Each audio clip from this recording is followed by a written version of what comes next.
When a shipping labeled ticket is stuck before the 3 p.m. carrier pickup, or finance cannot tell whether an invoice belongs to support or project work, the problem is not just IT, it is unclear ownership. Ted Shafran, CEO and founder at Connectability, puts it clearly. The right service model should match your operational maturity. If your team is still debating who owns tickets, approvals, or follow-up work, the issue isn't effort, it's structure. Managed services and professional services are not interchangeable.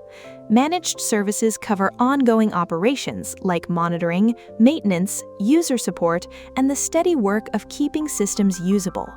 Professional services cover defined projects with a clear beginning and end, such as implementations, cloud migrations, and upgrades. That distinction matters during growth. Daily tickets do not pause while a company replaces a phone system, moves files, or tightens security controls.